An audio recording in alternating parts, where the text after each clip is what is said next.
Hello everybody. हम इस video lecture में हम थोड़ा सी जहाँ पे हमने क्लासरूम टीचिंग में अपनी पढ़ाई छोड़ी थी उससे आगे स्टडी करना शुरू करते हैं। बेसिकली मैं इस जो हम कंटेंट है मैं इसको ओल्ड क्वांटम थ्योरी के नाम से कहूँगा। क्लासरूम में मैंने यही नाम यूज़ किया था। तो अभी तक हमने क्लासरूम में जब स्टडी की थी हमने देखा था, हमने प्लैंक्स लॉ देखा था फॉर ब्लैक बॉडी रेडिएशन, और फिर उसके बाद फोटो इलेक्ट्रिक इफेक्ट, इनका एक्सप्लेनेशन। और बेसिक वहाँ पे जो वहाँ से जो मेन कंसेप्ट आया था कि रेडिएशन जो है उसका पार्टिकल बिहेवियर होता है, क्वांटम बिहेवियर होता है, और हर क्वांटा का जो एनर्जी वैल्यू होती है H nu, E equal to H nu या एच क्रॉस ओमेगा। फिर हमने कॉम्पटन इफेक्ट स्टडी किया। कॉम्पटन इफेक्ट का ने ये फर्दर कंफर्म किया कि रेडिएशन का पार्टिकल नेचर होता है, क्योंकि उसमें आप उसको जो एक्सपेरिमेंटल डेटा था उसको एक्सप्लेन करने, तब वो एक्सप्लेन होता है जब आप फोटोन को इतना मोमेंटम असाइन करें, P equal to H cross K. Okay, तो ये हम क्लास में कर चुके हैं। और ये दो इक्वेशंस मैं अगेन रिपीट करूंगा। वेव पार्टिकल डुअलिटी की हम बार बार बात करेंगे। ये दो इक्वेशंस जो हैं वेव पार्टिकल डुअलिटी को एक्सप्रेस कर सकती हैं। एनर्जी और momentum, particle properties, omega and K. Omega is related to frequency, K is related to the wavelength. ये हैं वेव प्रॉपर्टीज़। ओके, और ये इनके ईयर्स मैंने आगे लिखे हुए हैं। प्लैंक लॉ 1900 के आसपास, photo electric effect 1905, quantum effect 1920s के आसपास एक्सपेरिमेंट करते रहे कॉम्पटन कुछ सालों तक ये। ओके, अच्छा, इस बीच एक और मेजर डेवलपमेंट हुआ था बोर मॉडल 1913 के आसपास, बट उसको हम बाद में स्टडी करेंगे। ओके, अभी हम आगे बढ़ते हैं। तो ये इस्टेब्लिश हो चुका है अब तक 1920s के आसपास तक, या इवन ये 1905 में वैसे अच्छा क्रेडिबिलिटी से इस्टेब्लिश हो गया था, पर रियली उसका प्रूफ कॉम्पटन इफेक्ट था कि रेडिएशन का पार्टिकल नेचर होता है। तो कि रेडिएशन का वेव नेचर तो पहले से पता था, इंटरफेरेंस डिफ्रेक्शन नहीं तो कैसे एक्सप्लेन करेंगे, लेकिन अंडर अप्रोप्रिएट कंडीशंस वो पार्टिकल नेचर भी शो कर सकता है। मैंने डेलिबरेटली यहाँ पे स्लैश करके लिखा है, वेव प्लस पार्टिकल नहीं लिखा है, दोनों नेचर क्योंकि एक साथ नहीं आते हैं। यहाँ पे हमारे पास एक कॉम्प्लीमेंट्री प्रिंसिपल भी आता है कि वेव और पार्टिकल नेचर एक साथ एग्जिबिट नहीं होंगे, एक टाइम पे एक ही नेचर एग्जिबिट होगा। वो पर्टिकुलर एक्सपेरिमेंट आपके एक ही कैरेक्टर को रिवील करेगा। ओके, अच्छा, अब मेजर नेक्स्ट जो मेजर डेवलपमेंट है, इनफैक्ट ये बहुत मेजर डेवलपमेंट था 1924 में। लुइस विक्टर डी ब्रो, इन्हें हम नॉर्मली डी ब्रोगली पढ़ते हैं यहाँ पे, बट ये फ्रेंच नाम है और इसको डी ब्रो पढ़ा जाना चाहिए, वो अलग बात है, मैं खुद इसे डी ब्रोगली कहता हूँ। तो लुइस विक्टर डी ब्रोगली जो थे, Louis Victor P R A Raymond something नाम है, बड़ा बड़ा नाम है इनका। इन्होंने एक प्रोपोजिशन किया। इनका जो प्रोपोजिशन था उसका आधार क्या था, उनका आर्ग्यूमेंट ये था कि नेचर जो है वो सिमेट्री को पसंद करता है। नेचर लव सिमेट्री, लव से मतलब है नेचर में सिमेट्री देखने को मिलती है, हमें कई सिस्टम्स में नेचर में सिमेट्री देखने को मिलती है। आप मैक्सवेल इक्वेशन देखें ऑफ इलेक्ट्रो मैग्नेटिज्म, तो इलेक्ट्रिक और मैग्नेटिक फील्ड के बीच बहुत आपको ऐसा लगता है सिमेट्रिकल रिलेशन है, खासकर अगर सोर्सेज ना प्रेजेंट हो तब तो बहुत ही ज़्यादा सिमेट्री है। और भी जगह ये देखने को मिलती है। तो उस बेसिस पे उन्होंने कहा कि जो रेडिएशन, जिस चीज़ को हम पहले वेव समझते थे, अगर वो अप्रोप्रिएट कंडीशन में पार्टिकल बिहेवियर शो कर सकता है, तो मैटर, पदार्थ, जिसको हम अभी तक पार्टिकल समझते थे, मैटर, वो भी अप्रोप्रिएट कंडीशन में वेव नेचर शो कर सकता है।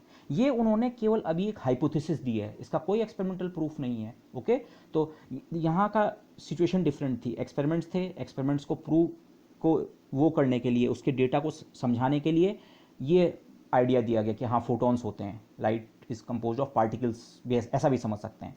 लेकिन यहाँ उन्होंने हाइपोथेसिस, अभी कोई एक्सपेरिमेंट आपके सामने नहीं आया, उन्होंने हाइपोथेसिस दी सिमेट्री के बेसिस पे कि जो मैटर जिसको हम अभी तक पार्टिकल समझते आए थे, उसका भी अप्रोप्रिएट कंडीशंस में वेव नेचर हो सकता है। अप्रोप्रिएट कंडीशन का क्या मतलब अभी देखते हैं। तो फिर वो है, उसको मैं कुछ इस तरह से समराइज कर सकता हूँ। उनका जो आइडिया था कि associated with a moving particle, moving particle से हमारा मतलब है जिसके पास मोमेंटम है। Okay, is a wave whose wavelength is given by, और ये फेमस डी ब्रोगली फॉर्मूला, ये आपको पहले क्लासेस से पता है, lambda equal to H upon P, और P basically M V. Okay, P के एक्सप्रेशन को थोड़ा आप उससे यूज़ करेंगे, पी का एनर्जी से रिलेशन नॉन रिलेटिविस्टिक वाला यूज़ करना है कि रिलेटिविस्टिक वाला, वो डिपेंड करेगा पार्टिकल का मोमेंटम कितना हाई या कितना लो है। बट मैंने यहाँ पे वेव को ये कर रखा है, एक्स्ट्रा इम्फेसिस देने की कोशिश की है। ये सवाल बल्कि मैं यहाँ पूछता हूँ, वेव्स ऑफ व्हाट। चलो इस सवाल पे फिर से चलेंगे, बट फिर से मैं इसको रिपीट कर रहा हूँ। ये देख के कि रेडिएशन का तो वेव और पार्टिकल नेचर दोनों इस्टेब्लिश हो गया है, तो डी ब्रॉगली ने प्रपोज किया कि मैटर जिसको हम अभी तक पार्टिकल से मिलकर बना हुआ मानते हैं, वो भी अप्रोप्रिएट कंडीशन में वेव नेचर शो कर सकता है। और वो जो एसोसिएटेड वेव है, अब वो वेव किस चीज़ की है, वो अभी हम बहुत ज़्यादा बता भी नहीं पाऊंगा मैं, लेकिन वो जो वेव है उसकी वेवलेंथ उन्होंने कहा इस तरह की होगी। ये बेसिकली यही फॉर्मूला है, अगर आप इसे देखें ये इसी फॉर्मूले को रिराइट किया गया है। आप h/2 से डिवाइड और वो करें तो ये वाला रिलेशन आपका रिकवर होता है। ओके, तो उन्होंने कहा जो फॉर्मूला, जो रिलेशन मोमेंटम के लिए एप्लीकेबल है, मोमेंटम वाला फोटोन के लिए एप्लीकेबल है, वही इन जनरल मैटर का जो वेव बिहेवियर है उसके करस्पॉन्डिंग की वेव के लिए एप्लीकेबल होगा दिस। अभी ये जस्ट हाइपोथेसिस है, लेकिन अब मैं फिर वो सवाल रेज करूंगा, वेव्स ऑफ व्हाट। कोई भी वेव होती है, आपने स्ट्रिंग में वेव्स देखी है मेल्डीज एक्सपेरिमेंट टाइप के, या वो वाटर में वेव्स होती हैं, फिर इलेक्ट्रोमैग्नेटिक वेव्स होती हैं। तो वेव्स में किस चीज़ का वाइब्रेशन हो रहा है? स्ट्रिंग में वो स्ट्रिंग एक्चुअली डिस्प्लेस होता है, वाटर वेव्स में वाटर का फ्लक्चुएट करता है, इलेक्ट्रोमैग्नेटिक वेव्स में इलेक्ट्रिक और मैग्नेटिक फील्ड्स का वेरिएशन होता है। तो ये किस चीज़ की वेव्स हैं, किस चीज़ का फ्लक्चुएशन हो रहा है? तो इसका आंसर एकदम उस समय आया भी नहीं जब डी ब्रोगली ने आइडिया प्रपोज किया। ये ओवर द ईयर्स ये आइडिया ग्रेजुअली बिल्डअप हुआ। ओके, लेकिन मैं आपको आंसर, इसका फाइनल आंसर जरूर दे सकता हूँ। ये वेव्स बेसिकली हैं प्रोबेबिलिटी की। हमें बाद में इसे शायद थोड़ा और रिफाइन करना पड़ेगा कि ये प्रोबेबिलिटी और इसका क्या मीनिंग है, बट एक्चुअली ये वेव्स, वो जो करस्पॉन्डिंग पार्टिकल है, जिस पार्टिकल के साथ आप इस वेवलेंथ की वेव को एसोसिएट कर रहे हैं, उसके अलग अलग पॉइंट्स पे जाने की प्रोबेबिलिटी की इंफॉर्मेशन रखती है वो वेव। ओके, और बाद में यही वेव एक्चुअली हमारे जो इस कंसेप्ट में कन्वर्ट होगी जिसे हम कहते हैं वेव फंक्शन। श्रोडिंगर ने जो इसके कुछ सालों बाद 1927 में क्वांटम मैकेनिक्स डेवलप की, उसके लिए ये एक मेजर आइडिया था। तो जो हमारी क्वांटम मैकेनिक्स में, वेव मैकेनिक्स में जो वेव फंक्शन हमारा आता है, वो बेसिकली यही आइडिया जब बाद में डेवलप हुआ। इनिशियली तो उनको केवल वेव्स कहा गया, फिर ऐसा भी रियलाइज़ हुआ सिंगल वेव से काम नहीं चलेगा, कुछ एक वेव पैकेट का आइडिया जनरेट हुआ। फिर आज की डेट में वो जो वेव है, उस वेव को हम कहते हैं, वो एक्चुअली क्या है, वेव फंक्शन। और वो वेव फंक्शन क्या इन्फॉर्मेशन रखता है? वो वेव फंक्शन प्रोबेबिलिटी की वेव्स हैं। अभी के लिए मैं इसे यहीं पे छोड़ूंगा, लेट्स मूव ऑन। ओके, अच्छा, लेकिन अब ये वेव अप्रोप्रिएट कंडीशन से मेरा मतलब क्या था? क्यों ये वेव्स अभी तक किसी एक्सपेरिमेंट में नज़र नहीं आई? क्योंकि अगर आप इस एक्सप्रेशन को देखें, एच की वैल्यू बहुत छोटी होती है। तो अगर आप एवरीडे लाइफ के पार्टिकल्स लें, एवरीडे लाइफ से मेरा मतलब बॉल या सन या अर्थ नहीं है, अगर आप बहुत लाइट पार्टिकल भी लें, डस्ट पार्टिकल भी लें, तो डस्ट पार्टिकल का मास भी इतना हैवी होता है कि उसके लिए ये लैम्डा बहुत छोटा बनेगा। अब किसी चीज़ का वेव नेचर डिटेक्ट कैसे होता है? लाइट वेव है, कैसे पता? इंटरफेरेंस या डिफ्रैक्शन टाइप के एक्सपेरिमेंट्स। और इंटरफेरेंस या डिफ्रैक्शन टाइप का एक्सपेरिमेंट जब आप करते हैं, तो जिस सिस्टम से इंटरफेरेंस या डिफ्रैक्शन हो रहा है, स्लिट से या एज से, उसकी डायमेंशन उस वेवलेंथ के कंपेरेबल होनी चाहिए, उसी ऑर्डर की होनी चाहिए। तो अगर हम मैटर वेव, और हाँ, इन वेव्स को कई अलग अलग नाम दिए गए, इनको मैटर वेव्स कहा गया, इनको फेज वेव्स भी कहा गया। ओवर द ईयर्स ये आइडिया डेवलप हुआ, लेकिन अब हम इन्हें वेव फंक्शंस कहते हैं। लेकिन अभी आप इन्हें मैटर वेव्स कह सकते हैं कि डी ब्रोगली ने मैटर वेव्स को प्रपोज किया। लेकिन ये मैटर वेव्स नज़र क्यों नहीं आई एक्सपेरिमेंट में फिर? तो आंसर ये है, ये एच जो कांस्टेंट है यहाँ पे, इसकी वैल्यू इतनी स्मॉल है कि लैम्डा नॉर्मल पार्टिकल्स के लिए बहुत छोटा बनेगा। तो अगर लैम्डा बहुत छोटा है तो वेव नेचर होगा भी, तो उसको ऑब्जर्व करने के लिए, लैब में ऑब्जर्व करने के लिए आपकी जो डिवाइसेस होनी चाहिए, डिफ्रैक्शन या इंटरफेरेंस का एक्सपेरिमेंट, उसकी वेवलेंथ भी लैम्डा के ही ऑर्डर की होनी चाहिए। अब लैम्डा अगर बहुत छोटा बन रहा है तो ये पॉसिबल नहीं हो सकता। लेकिन एक सिचुएशन है, अगर m बहुत छोटा हो, m बहुत कम हो, तो से एक इलेक्ट्रॉन, तो अगर ये मास ऑफ पार्टिकल जो है आपका, ये पार्टिकल भी अगर आपका एटॉमिक या उससे लोअर डायमेंशंस का हो, इलेक्ट्रॉन टाइप का सिस्टम, तो इलेक्ट्रॉन का मास तो 9.1 10⁻³ kg, बहुत कम मास होता है।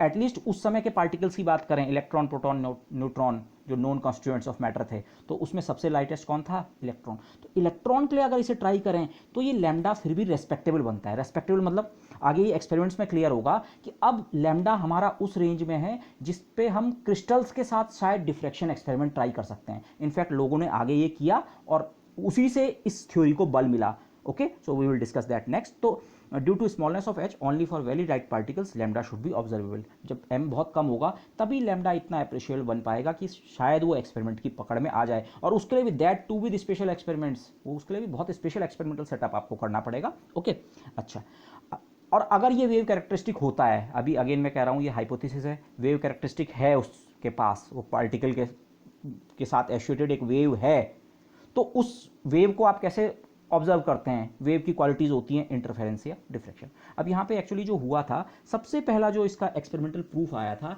वो 1927 का एक बहुत फेमस एक्सपेरिमेंट है जिसको हम नेक्स्ट स्टडी करेंगे, डेविसन एंड जर्मर। डेविसन और जर्मर दो साइंटिस्ट का नाम है। उन्होंने इस एक्सपेरिमेंट को सबसे पहले परफॉर्म किया और इंटरफेरेंस एक्सपेरिमेंट्स भी किए गए, पर इंटरफेरेंस एक्सपेरिमेंट्स करना ज़्यादा मुश्किल साबित हो रहा था। 1961 तक कुछ बीच में भी अटेम्प्ट किए होंगे, मैं उसका इन्फॉर्मेशन नहीं जुटा पाया, पर डिफ्रैक्शन एक्सपेरिमेंट्स जो हैं वो पहले हो गए थे। इनफैक्ट डेविसन जर्मर ने भी किया था और थॉमसन ने भी एक एक्सपेरिमेंट किया था। तो हम डेविसन जर्मर आपके सिलेबस में उसे थोड़ा हम डिटेल में बात करते हैं, थॉमसन की बात भी करेंगे, तो क्वालिटेटिव बात करेंगे।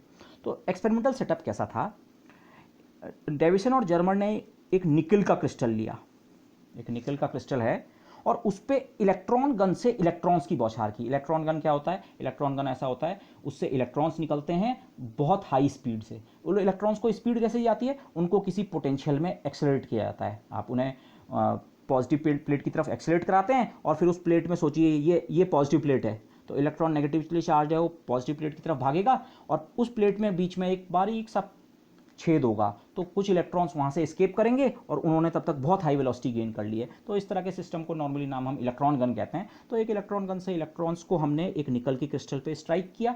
बेसिकली हम स्कैटरिंग कह रहे हैं, हम उन्हें स्कैटर कर रहे हैं अलग अलग डायरेक्शंस में। और फिर उन्होंने ये मेज़र किया कि अलग अलग डायरेक्शंस में, अलग अलग डायरेक्शन मतलब जिस डायरेक्शन से इलेक्ट्रॉन्स आ रहे थे उसके रेस्पेक्ट में अलग अलग एंगल्स पे आपको कितने इलेक्ट्रॉन्स मिल रहे हैं। इलेक्ट्रॉन्स की इंटेंसिटी को उन्होंने नापना शुरू किया अलग अलग एंगल्स पे, से 5 डिग्री पे, 10 डिग्री पे, 20 डिग्री पे, 30 पे, 50 पे, 60 पे, 70 पे, 90 पे, एंड सो ऑन। ये डिटेक्टर जो है इसे आप घुमा सकते हैं सर्कल में, इधर या इधर। तो अलग अलग एंगल्स पे उन्होंने ऑब्जर्व करना शुरू किया लैब के अंदर कि कितने इलेक्ट्रॉन्स हमारे स्कैटर हो रहे हैं। जब हमने इस इलेक्ट्रॉन गन का जो एक्सेलरेटिंग पोटेंशियल है वो V वोल्ट्स का है, हमने इलेक्ट्रॉन्स को V वोल्ट तक एक्सेलरेट किया है। V की वैल्यू 10 रख सकते हैं, 20 रख सकते हैं, 50, 60, 70, ओके। लो वोल्टेज हैं, फिर भी लो हम इसलिए कह रहे हैं क्योंकि ये वोल्टेज ऐसे हैं कि इस वोल्टेज पे आपकी नॉन रिलेटिविस्टिक वाले फॉर्मूले चल जाएंगे, that will come later, but this. तो V वोल्ट्स की इलेक्ट्रॉन गन है सिंपली, और आपने अलग अलग स्कैटरिंग एंगल्स पे इलेक्ट्रॉन की इंटेंसिटी को ऑब्जर्व किया। अब वो इलेक्ट्रॉन्स की इंटेंसिटी को जो ऑब्जर्व करके उन्होंने प्लॉट्स दिए, प्लॉट्स जो उन्हें मिले वो कुछ इस प्रकार के थे। इन प्लॉट्स को आपको इस तरह से समझना है, ये प्लॉट्स हैं बेसिकली पोलर प्लॉट्स। ये पोलर प्लॉट किस तरह से बनाए गए हैं, माना जिस समय उनकी इलेक्ट्रॉन गन का वोल्टेज 36 वोल्ट था, 36 वोल्ट तक इलेक्ट्रॉन को एक्सेलरेट किया, तो उस समय जो इलेक्ट्रॉन्स का बिहेवियर अलग अलग डायरेक्शन में मिला, 5 डिग्री पे भी मिले होंगे, 10 पे भी मिले होंगे, 15 पे मिले होंगे, 20 पे मिले होंगे, उसको कैसे प्लॉट करते हैं ये ग्राफ को आपको थोड़ा समझिए। 36 वोल्ट के लिए पहले माना ये एक डेटा उन्हें मिला होगा, ये पॉइंट, ये कर्व तो ऐसे पॉइंट्स को ज्वाइन करके बना है। माना उन्हें लैब में एक पॉइंट ये मिला, इस पॉइंट का मतलब क्या है, अगर आप ओरिजिन को इस लाइन से ज्वाइन करें, ओके, तो इस लाइन का ये जो एंगल है, माना ये एंगल है 20 डिग्री, ओके, तो 20 डिग्री वाली डायरेक्शन में कितने इंटेंसिटी उन्हें मिली वो इस लेंथ पे डिपेंड करता है। जितनी दूर कोई पॉइंट होगा, जिस डायरेक्शन का पॉइंट, 20 डिग्री वाला पॉइंट इस कर्व पे इतनी दूर है, तो मतलब इस डायरेक्शन में इस लेंथ के प्रोपोर्शनल उन्हें इंटेंसिटी मिली। इसके बजाय माना आप यहाँ पे आ जाएं, इस पॉइंट पे आ जाएं, ये पॉइंट भी उन्हें डेटा में मिला होगा, इसको आप ओरिजिन से ज्वाइन करें, इसका एंगल ज़्यादा है, मतलब ये ज़्यादा एंगल की स्कैटरिंग है, शायद मेरे ख्याल से फॉर एग्जांपल 60 या 70 डिग्री मान लें हम, लेकिन उस पर जो स्कैटरिंग का आपको इंटेंसिटी मिली वो क्या है, कम। तो ये ग्राफ इस तरह से बनाया गया है, अलग अलग डायरेक्शंस में जितनी आपकी स्कैटरिंग हुई है उसको रिप्रेजेंट करने का तरीका यह है, उसके करस्पॉन्डिंग का पॉइंट जो आप मार्क करेंगे उसकी डिस्टेंस इंटेंसिटी के प्रोपोर्शनल होगी। यहाँ से ज़्यादा डिस्टेंस है तो इसका मतलब इंटेंसिटी उस डायरेक्शन में ज़्यादा थी, जहाँ पॉइंट नज़दीक है ओरिजिन के उसका मतलब उस डायरेक्शन में इंटेंसिटी क्या थी, कम। तो ये इस तरह के ये बाकी प्लॉट्स में भी यही आइडिया है। लेकिन अब हुआ क्या, मेन चीज़ क्या थी, उन्होंने इलेक्ट्रॉन को जब लो पोटेंशियल 36 वोल्ट या इससे नीचे से स्टार्ट किया होगा, पर मैं 36 से बात करता हूँ, 36 वोल्ट्स के एक्सेलरेटिंग पोटेंशियल पे जब उन्होंने इंटेंसिटी का कर्व प्लॉट किया अलग अलग एंगल्स के साथ, तो उन्हें पता लगा कि ये कर्व स्मूथ है, मतलब इसका वेरिएशन स्मूथ है। अच्छा, इंटेंसिटी कुछ है, फिर बड़ी धीरे धीरे आप देख रहे हैं ये डिस्टेंस ओरिजिन से बढ़ रही है, तो बड़ी बड़ी बड़ी बड़ी स्मूथ वेरिएशन है, ओके इसका। फिर उन्होंने लेकिन वोल्टेज धीरे धीरे बढ़ाया, इसमें बीच में 40 वोल्ट का डेटा भी रहा होगा और भी, लेकिन मैं सीधे 44 वोल्ट पे जा रहा हूँ। मैंने आपको एक PDF प्रोवाइड करने की कोशिश करूँगा, उसमें इस तरह के प्रॉपर ग्राफ्स होंगे, वहाँ से आप देख सकते हैं। लेकिन 44 वोल्ट्स पे जब वो गए तो उस समय क्या हुआ, ये जो इंटेंसिटी का ग्राफ है इसमें आप देख सकते हैं यहाँ हल्की सी एक किंक टाइप का डेवलप हो रहा है। किंक डेवलप होने का मतलब क्या है वो मैं अगले फिगर में आपको बताता हूँ, तब आप इसे भी इंटरप्रेट कर पाएंगे। मैं 48 वोल्ट पे उन्होंने देखा तो एक किंक और भी ज़्यादा हो गया था, ये नोक जैसी उभर रही है। बाकी कर्व तो लगभग स्मूथ है, लेकिन इस पॉइंट के आसपास एक किंक है। और 54 वोल्ट पे तो उनको सबसे बड़ा किंक दिखा, ये सबसे बड़ी नोक जैसी। बाकी कर्व स्मूथ था, अगर ये आप किंक छोड़ दें, ये स्मूथ जैसा है, स्मूथ जैसा है, लेकिन यहाँ बहुत बड़ी किंक। और इस वोल्टेज के बाद 54 वोल्ट के बाद, और वो किंक भी किस एंगल पे मिली, 50 डिग्री, 54 वोल्ट के एक्सेलरेटिंग वोल्टेज पे और 50 डिग्री के स्कैटरिंग एंगल पे निकल क्रिस्टल के साथ उन्हें ये दिखा, जिसे इसे स्पर कहा जाता है। वैसे जिसे मैं नोक कह रहा हूँ, इसका नाम है spur, SPUR। Okay, spur, spur मतलब इस तरह का एक उभार। और इसके बाद आप हायर वोल्टेज पे जाएं, वो स्पर फिर धीरे धीरे खत्म होने लगता है। तो लेकिन इस स्पर का मीनिंग क्या है, आप इस पॉइंट की यहाँ से डिस्टेंस देखो और इसके अगल बगल के पॉइंट्स देखो, ये इनकी डिस्टेंस कम है, वो पॉइंट सबसे दूर है। ये पॉइंट जो स्पर का ये सिरा है, ये इस ओरिजिन से सबसे दूर है। और मैंने आपको बताया ये डिस्टेंस इंटेंसिटी को रिप्रेजेंट करती है। तो इस पॉइंट के करस्पॉन्डिंग इंटेंसिटी कहाँ क्या है, सबसे ज़्यादा।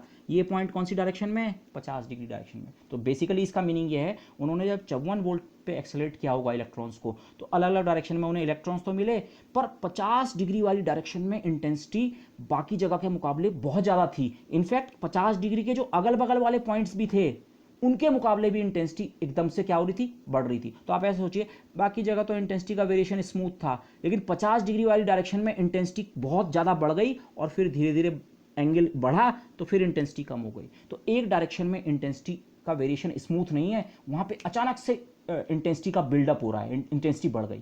तो ऐसा, अब इसे, इसका एक्सप्लेनेशन क्या हो सकता है, वेव नेचर।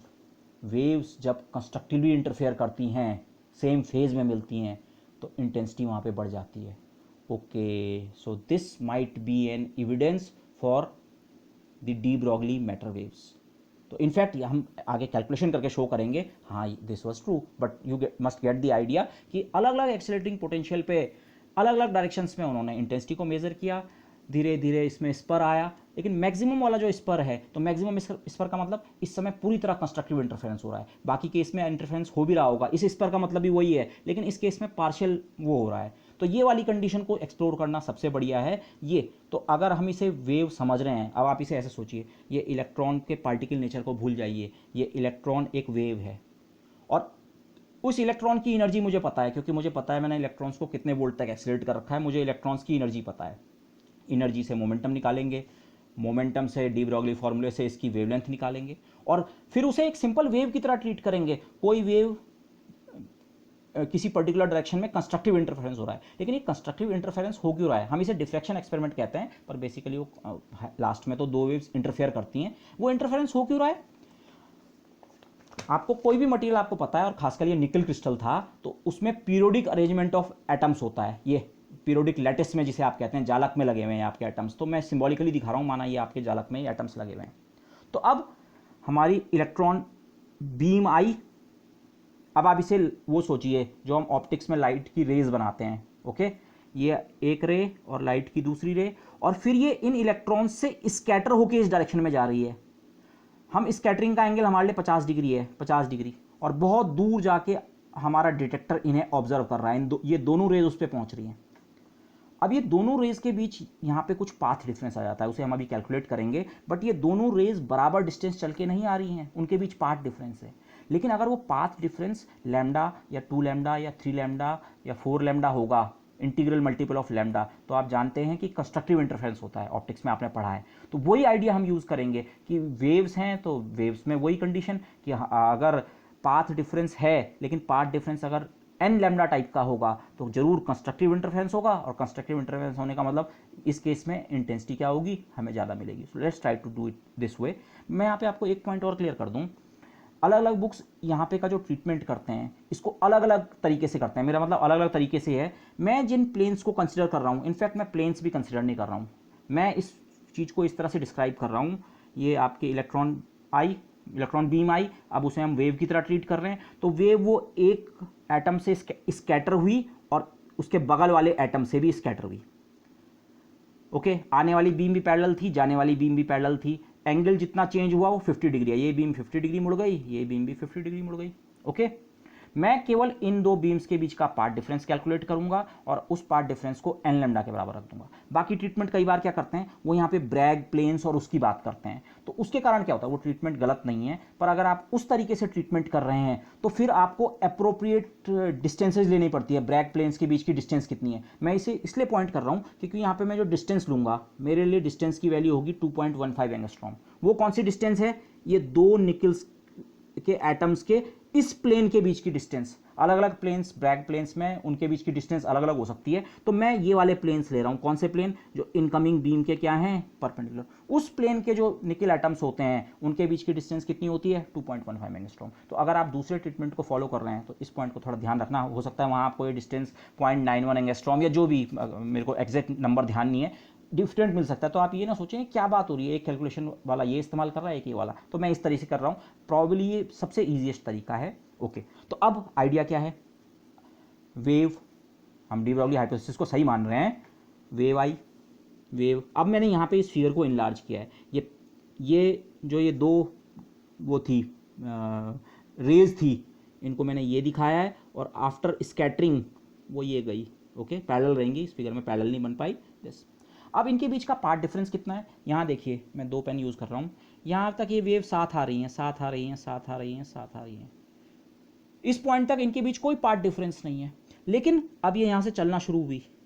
अब अगर मैं इस पॉइंट से इस वाली बीम पे एक परपेंडिकुलर ड्रॉप करूँ तो इस पॉइंट के बाद ये फिर से एक साथ से मेरा मतलब है बराबर पाथ कवर करेंगी जब तक हमारे डिटेक्टर पे नहीं पहुंची। लेकिन इस वाली बीम ने, इसको अगर मैं नंबर 1 कहूँ और इसको नंबर 2 कहूँ, और रिफ्लेक्शन के बाद ये 1 डैश और ये 2 डैश, 1 डैश में कन्वर्ट हुई, 2 डैश में कन्वर्ट हुई, बल्कि रिफ्लेक्शन नहीं बोलना चाहिए, स्कैटरिंग बोलना चाहिए। इस निकल एटम से ये स्कैटर हुई, इस निकल एटम से ये स्कैटर हुई।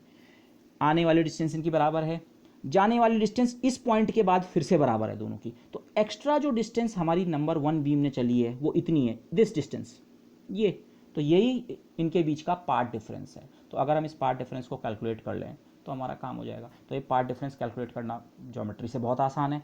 स्कैटरिंग का एंगल हमारा फाई, वो उसको बाद में हम 50 डिग्री रखेंगे, पर अभी जनरल कैलकुलेशन करें, ये फाई है, ये हमने परपेंडिकुलर ड्रॉप किया है, ये डिस्टेंस डी है, ये डी मेरा 2.15 एंगस्ट्रॉम है। ये दूसरे एक्सपेरिमेंट से लोगों ने पता कर रखा था।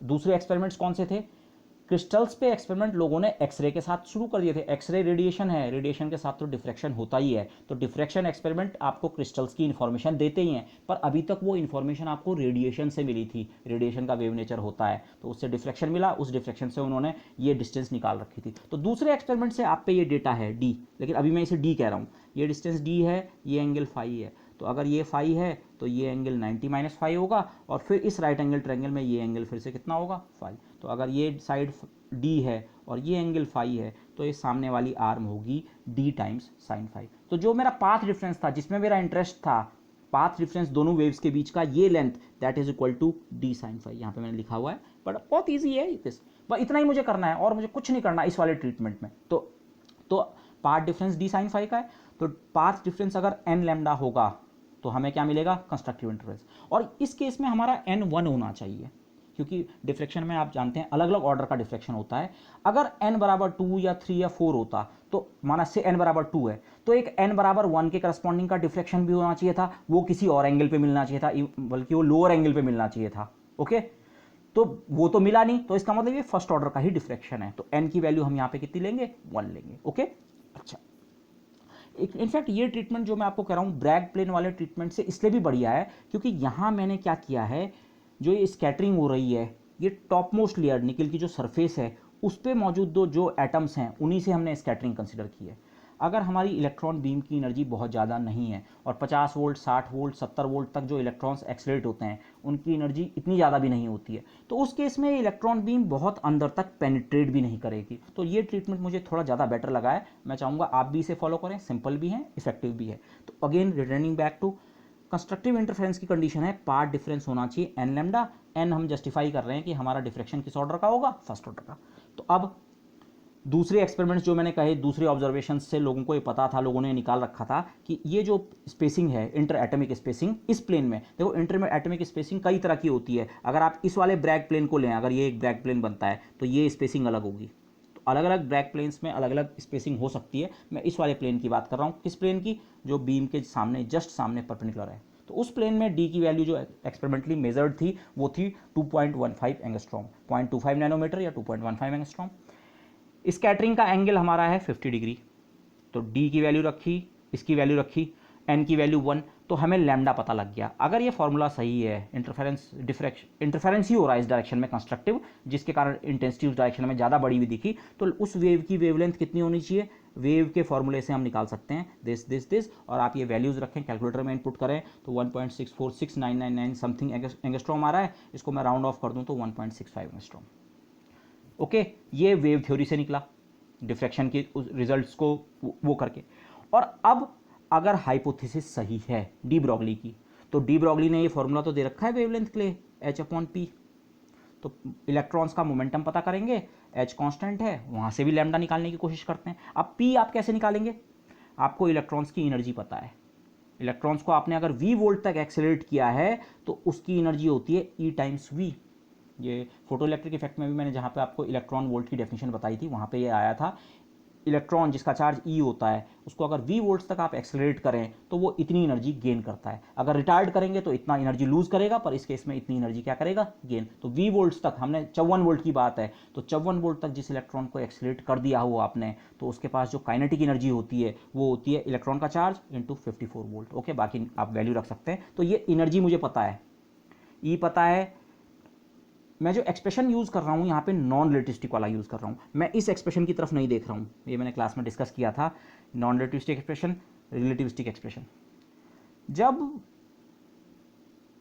पार्टिकल के मोशन के कारण जो एनर्जी है वो रेस्ट मास एनर्जी के कंपैरेबल हो जाती है, तब तो हमें रिलेटिविस्टिक एक्सप्रेशन यूज़ करना चाहिए वेरी रफली, जब वेलोसिटीज़ बहुत हाई होती है। लेकिन 50 वोल्ट 100 वोल्ट तक जो इलेक्ट्रॉन एक्सीलरेट होता है उसकी वेलोसिटी लाइट की वेलोसिटी के मुकाबले कहीं भी नहीं ठहरती है, काफ़ी हाई होती है नॉर्मल एवरीडे लाइफ के एक्सपीरियंस से, पर लाइट की वेलोसिटी के मुकाबले कहीं नहीं है। तो फिर मुझे इस एक्सप्रेशन की जरूरत नहीं है। ओके, ये मैंने क्लास में बता रखा है। ये एक्सप्रेशन लो वेलोसिटी पे इसमें रिड्यूस हो जाता है, तो हम simply non relativistic expression use करेंगे। तो यहाँ से आप P निकाल सकते हैं, ये क्रॉस मल्टीप्लाई करो, P बराबर √2mE, और E खुद कितना है, electronic charge into the accelerating potential. तो जो P की वैल्यू है √2 times the mass of electron रखो, पता है, इलेक्ट्रॉन का चार्ज पता है, V 54 वोल्ट पे, मैक्सिमम इंटरफेरेंस 54 वोल्ट पे मिला है, मैक्सिमम इस पर, तो 54 वोल्ट पे ट्राई करेंगे।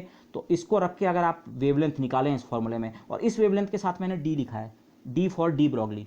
ओके, ये वाली वेवलेंथ तो आपने क्रिस्टल डिफ्रैक्शन ऑफ वेव्स वाले उससे निकाला, कंस्ट्रक्टिव इंटरफेरेंस की कंडीशन से, ये डी ब्रॉगली के फॉर्मूले से निकाला। आप सारे चीज़ों की वैल्यू रखें, यहाँ से जो आपको वेवलेंथ का आंसर मिलता है वो मिलता है 1.67 एंगस्ट्रॉम।